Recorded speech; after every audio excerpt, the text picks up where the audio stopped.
With the recent announcement of the 3080 tier, there's a lot to talk about on the GeForce NOW front, but today I want to focus on something that doesn't just affect the 3080 tier. It's been recently reported that some priority and founding members are starting to connect to 3060 rigs when playing on GeForce NOW. I can confirm with you that this is the case, as I recently connected to one myself when playing Farcry 6, and I want to talk about that experience because, to put it simply, it was absolutely phenomenal. To keep it real with you all, I've never had a game streaming experience feel as close to playing on my local gaming PC as to what I felt like playing on this new rig. For those who are new to the channel, I pretty much play on every major cloud gaming service. Be it Nvidia GeForce NOW, Google Stadia, Amazon Luna, PlayStation Now, or Xbox game streaming, I've tried them all and played them quite a bit. And up until now, I've always championed that Stadia has the best latency, with GeForce NOW being a close second. The first place position, in my opinion, is now in contention. Now please, don't take that as a slight to Stadia either, it's still very impressive tech, but this genuinely felt like a step above it. Frankly, I couldn't really tell you whether or not this is because of the new super pods that are slowly going live, or the new adaptive sync technology that's been implemented already. Myself, I probably think it's a mix of the two.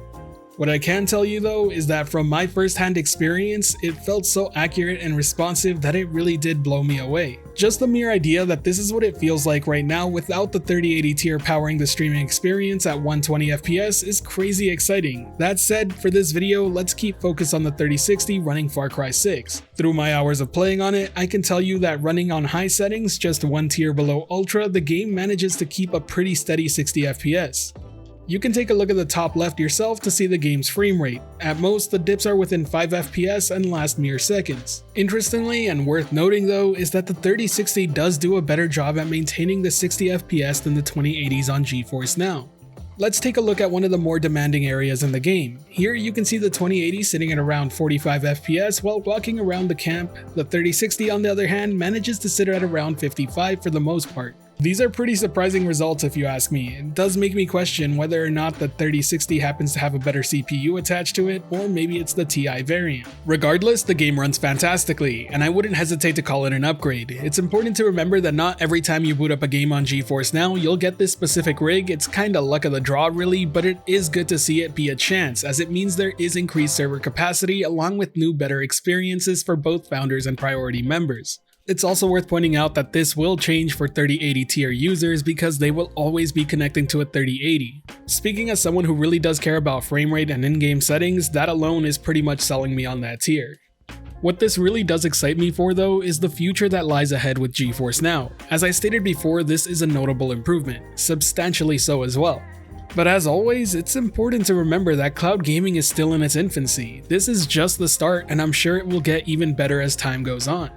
And that doesn't just apply for GeForce NOW, but every other cloud gaming service out there. Everyone's going to be improving. In my opinion, GeForce NOW has definitely raised the bar, and it'll be interesting to see who will respond and how they will do so. Once again, I'm talking about this experience on a 3060. This isn't even the brand new 3080 rig that's going to be running at double the frame rate and at an improved resolution, which we already know will be an even better gameplay experience in terms of latency due to the increased frame rate. I genuinely believe that the future couldn't be brighter for GeForce NOW, as well as all of cloud gaming. But with that, we'll wrap up this video. I pretty much discussed everything I wanted to about the 3060 rig. That being said, there is a lot more I want to talk about when it comes to GeForce NOW. In case you missed it, be sure to check out the annotation above where I actually break down everything we know about the 3080 tier. And if you want to hear more GeForce NOW coverage as well as other cloud gaming platforms, be sure to subscribe and hit that notification bell. And if you enjoyed or found the video helpful at all, consider hitting that like button, as it really does help the channel out.